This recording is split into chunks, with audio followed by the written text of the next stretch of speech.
예, 지금 이제 사진에 보시면은 바다에 이렇게 배들이 다 떠 있죠. 근데 이 배들이 멀리서 찍혀서 잘 안 보이시겠지만은 요 정도 되면은 좀 보이지 않으십니까? 배 위에 컨테이너가 엄청나게 잔뜩 실려 있는. 이거 원래는 이런 식으로 배가 정박이 돼야 되는 겁니다. 정박이 돼서 이렇게 컨테이너들 갖다가 항구에 다 내려놔야 하는데, 그런데 내려놓고 나가면 또 새 배가 들어와서 내려놓고 나가고, 이것이 원활하게 이루어져야 하는 것인데 그걸 못 해가지고 지금 자리가 없어가지고 지금 대기하고 둥둥 떠 있는 이런 배들이 무려 30척이나 된다. 심각한 상황입니다. 원래는 한 대가 있거나 아니면 없거나 이 정도 수준이어야 정상인 것인데 30척이나 되는. 그리고 더 심각한 문제는 예전과 달리 이 컨테이너 배들이, 화물선들이 규모가 더 커졌다는 것이죠. 과거보다. 그래서 이 컨테이너, 싣고 있는 컨테이너 양이 과거보다 더 많다고 합니다. 그런데 인력은 지금 턱없이 부족하다.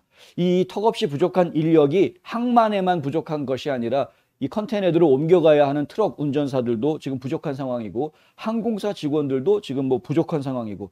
그런데 지금 상황이 어떻습니까? 이들이 자유롭게 일할 수 있거나 자유롭게 이동할 수 있는 이런 상황이 아니라는 게 지금 더 심각한 문제이죠.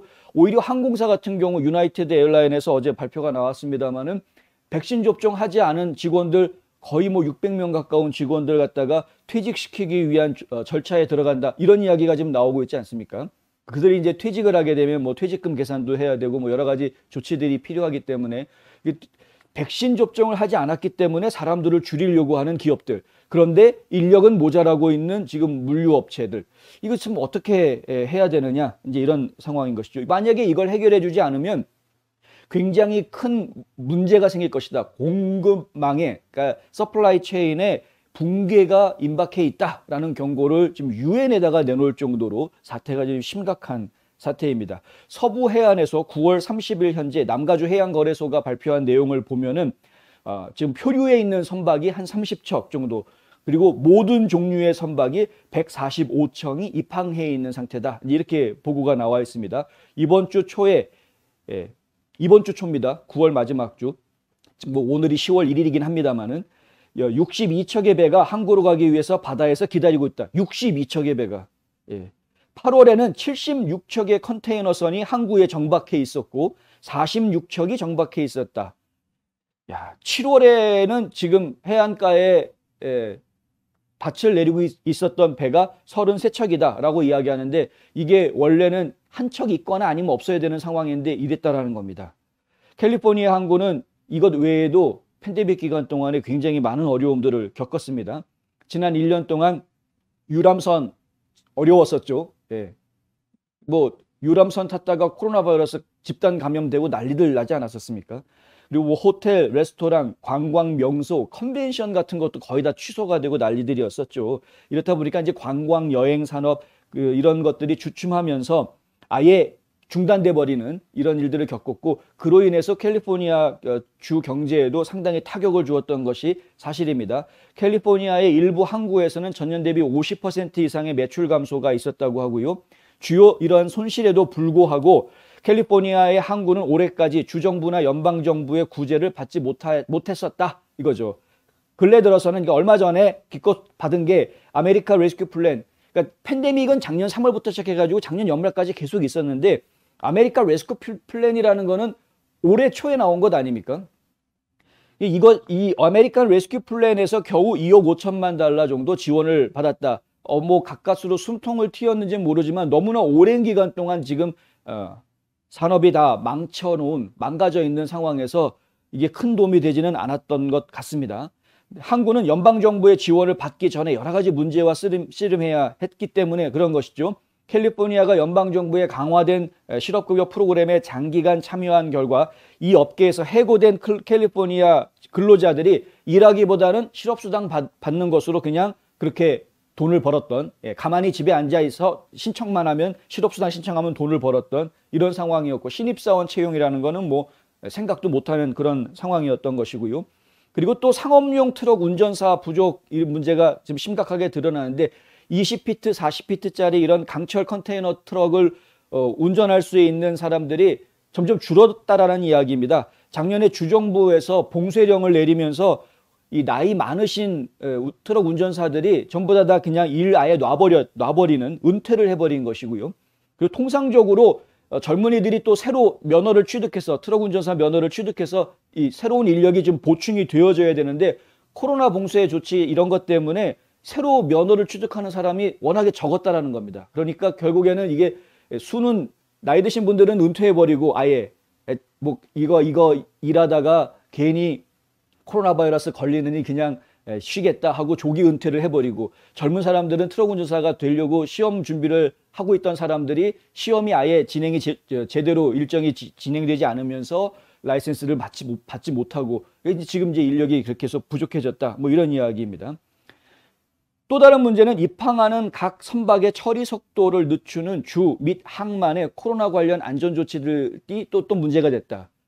정상적으로 배가 들어와서 예전에 일하듯이 그냥 착착착 내리고 가도 될까 말까 한 상황인데 지금 코로나 안전조치랍시고 여러 가지 안전조치들이 생기다 보니까 하다못해 발열 검사라도 해야 되는 건 아닙니까? 이제 그렇게 되다 보니까 일이 지연되고 늦어지게 됐다.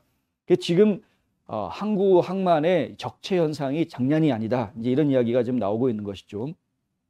여기에 더해서 이러한 문제들은 소비자 수요 및 지출 증가와 마주치면서 더 기록적인 화물이 증가했는데 이것이 이제 일이 밀리는 현상이 나타나고 있다. 지출이라든가 이 수요는 계속해서 커졌습니다. 왜? 정부에서 돈을 풀었기 때문에. 정부에서 돈을 풀어서 가게를 돈을 줬죠. 그냥 아무 일 없는 가게한테도 무조건 다 1,400불 뭐 1인당 해가지고 돈 다 주었고, 그리고 또 실업자들한테도 실업수당에다가 정부에서 또 돈을 더 얹어서 주어서 뭐 충분한 돈을 받았고요. 일하는 사람도 일하는 사람대로 돈을 계속 벌었고, 그러니까 지금 이제 시중에 돈이 넘쳐났었던 것이죠. 이렇게 시중에 돈이 넘쳐나다 보니까 결국에는 소비는 계속 일어나는데, 소비가 일어나는 건 뭡니까? 결국 주문이 많아지는 겁니다. 물건의 주문은 많아졌는데 근데 실제로 이 물동량은 제대로 처리가 되지 않는 그런 상황이어서 이제 밀림 현상이 자꾸 생겨났다. 여기에 더해서 캘리포니아 항구의 정박 중인 선반의 절반은 1만 TEU, 1만 TEU를 수송하는 메가급의 컨테이너들 선박이라, 이게 규모가 굉장히 큰 거죠. 10년 전에 비하면 거의 2배 규모로 늘어나 있는, 뭐 2배, 3배 규모라고 합니다.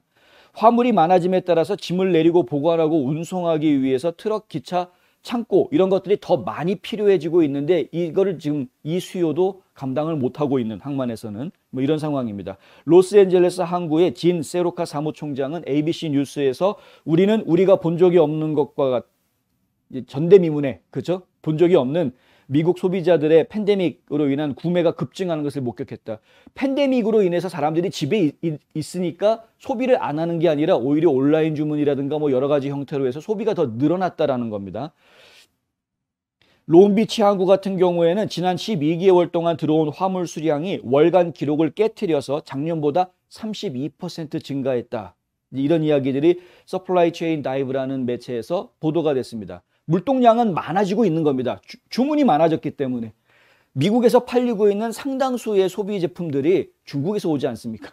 그러니까 주문은 많아지니까 계속해서 물건들은 더 많이 오는데, 그런데 이것이 지금 항구에서 적체 현상을 벌이고 있다. 지금 가정주택을 짓고 있는 주택 건설업자들이 건축 자재를 주문을 하면 7개월 뒤에나 이것이 물건이 배송이 된다. 이런 하소연을 하는 게 다 이유가 있는 거죠. 블룸버그 통신에서는 로스앤젤레스에서 컨테이너들이 하역하기 전까지 평균 16일 가까이 기다리고 있다. 평균 16일 기다린다. 이제 저렇게 배가 바다에 둥둥 떠가지고 16일 기다린다는 얘기입니다. 캘리포니아 항구 관리들은 운항 시간을 야간과 주말까지 연장을 해서 뭐 거의 24시간 체제로 운영을 하고 있는데, 이 항구 운영하는 시간을 그렇게 확장을 했음에도 불구하고 이거 가지고 지금 해결이 안 되는 이제 이런 상황이다. 로스앤젤레스와 롱비치 항구에서의 지연은 올해 남은 기간 동안 계속될 것으로 예상된다. 올해 말까지 이것이 계속될 거다라고 이제 얘기하고 있는데요. 이게 정말 심각한 문제가 결국에는 크리스마스 시즌에도 굉장히 많은 물동량들이 지금 필요로 하게 되는데 수요가 늘어나지 않습니까? 연말 시즌 되면은 땡스기빙부터 해가지고 크리스마스까지 거의 한 달 가까이는 완전 뭐 쇼핑 시즌이죠. 그런데 그 기간 동안에 상당한 수요가 있을 것인데 지금 물류에서 이걸 받쳐주지 못하고 있는 그런 상황이다. 이제 이런 이야기입니다. 대기 시간이 길어지면 배송 시간도 늦어지는 것이고요. 운송 비용이 당연히 증가하기 때문에 결국은 모든 이 책임이 무게가 다 소비자한테 전가될 수밖에 없는 상황이다 이겁니다. 기업하는 사람들은 다 원가 계산할 거 아닙니까? 원가 계산을 하는데 가스비 올라갔죠. 거기다가 지금 물류 이렇게 힘들어지니까 물류 비용이 또 올라가죠. 그럼 결국에는 물건값도 올릴 수밖에 없는, 물가 인상이 지금 괜히 벌어지는 것이 아니다. 물가 상승률이 지금 굉장히 높은 물가 상승률을 지금 보이고 있는데, 지금 뭐 연준에서도 그렇고 재무장관이라는 작자도 그렇고 아니 뭐 일시적인 현상이다, 일시적인 현상이다, 지금 1년 내내 일시적인 현상이라는 얘기만 계속 하고 있습니다. 지금 올해 들어와가지고 계속. 그런데 그 일시적인 현상이 지금 올해 내내 계속되고 있는 겁니다. 근데 지금 이 항만에서 나오고 있는 이야기는 이거 지금 항만의 적체 현상은 올해 말까지 해결 안 될 것 같다. 그러면 올해 말까지는 물가가 계속 올라갈 수밖에 없는 거겠죠? 그러니까 파월이 어제 얘기하지 않았습니까? 물가가 계속 올라갈 거다. 올해 말까지 계속 올라갈 거다. 이렇게 얘기하지 않습니까? 대비하셔야 됩니다.